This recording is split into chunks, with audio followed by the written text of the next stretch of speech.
इसीलिए बताते हैं, इसीलिए मत कर देते हैं।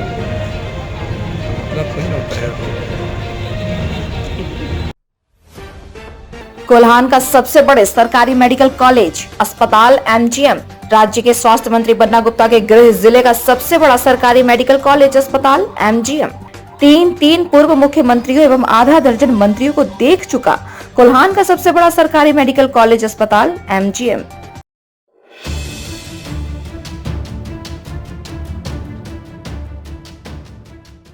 शायद ही कोई ऐसा दिन होगा जिस दिन एमजीएम अस्पताल को जलालत न झेलना पड़ा हो, कभी मरीज के इलाज में लापरवाही को लेकर तो कभी अस्पताल की विधि व्यवस्था को लेकर। अक्सर यह अस्पताल सुर्खियों में बना रहता है। वैसे ज्यादातर मामले यहाँ बदहाली को लेकर सामने आते रहे हैं। ताजा मामला जानकर आप भी हैरान हो जाएंगे। जी हाँ, शहर में इन दिनों पारा 7वें आसमान पर है।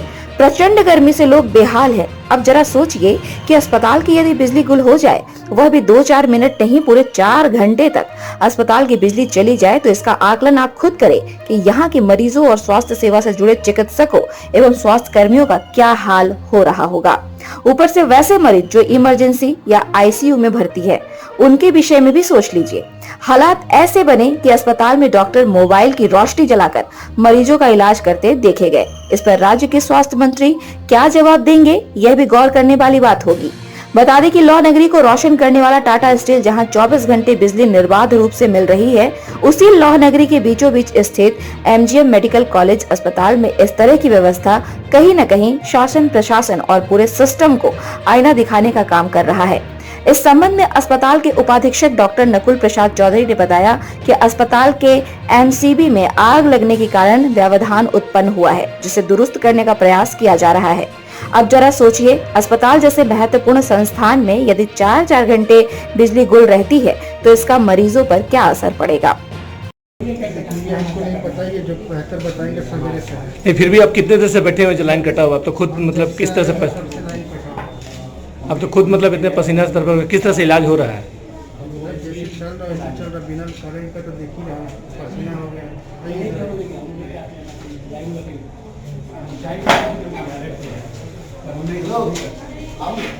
इलाज नहीं कर पा रहे हैं। इलाज तो कर रहे हैं भैया। कब से लाइन कटी हुई है? 1 घंटा। 1 घंटा से। 1 घंटा से क्या दिक्कतें हो रही है? क्या दिक्कत हो रही है? आपने देख रहे हैं, गरम लग रहा है, परेशान है। हो रही पेशेंट को? हार्ट का प्रॉब्लम है, पैरालाइज में। अच्छा। और बेड यहाँ मिल रहा है। काफी गर्मी है, पंखा भी नहीं चल रहा। भी है, पंखा लाइन चलेगी तभी आई है।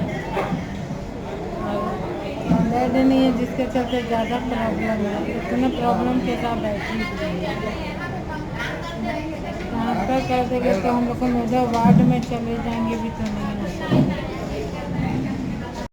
देखिए, ये इलेक्ट्रिसिटी के बारे में एक बात तय है कि यदि ऊपर से कटा रहे या कोई उस तरह की परेशानी हो तो उसका सॉल्यूशन तो खैर हम लोग बात करके करते हैं जिसको वगैरह से। स्थिति ये है कि इतनी ज़्यादा गर्मी पड़ रही है और ओपीडी का जो एमसीबी है उसमें आग लग गया, जल गए। अब उसके जलने के कारण शॉर्ट सर्किट हुआ, ओपीडी का लाइन कटा, अगल बगल का लाइन कटा, और फिर उसके मरम्मती के लिए और आगे फर्दर कोई डैमेज नहीं हो, इसीलिए पूरे अस्पताल का लाइन काटा गया। काटने के बाद जो एमसीबी है उसके लाइन को अलग किया गया और पुनः लाइन बहाल किया गया। अभी जो ओपीडी में लाइन कटा हुआ है, क्योंकि जो एमसीबी है वो जला हुआ है, और अभी कोशिश की जा रही है कि एमसीबी को बाईपास करके टेम्प्रोरी लाइन बहाल करें और जल्द से जल्द एमसीबी को ठीक किया जा सके। वैकल्पिक व्यवस्था नहीं है सर, जनरेटर वैकल्पिक जनरेटर की व्यवस्था है, लेकिन जहां एमसीबी ही जला हुआ है और लाइन को एमसीबी के ही थ्रू आना है तो वहां पे ये तकनीकी प्रॉब्लम होता है। क्योंकि जनरेटर है, चालू स्थिति में है, लेकिन जब तक एमसीबी से लाइन बाईपास नहीं किया जाएगा और एमसीबी को जब तक कि रिपेयर नहीं किया जाता है तो ये परेशानी रहती है।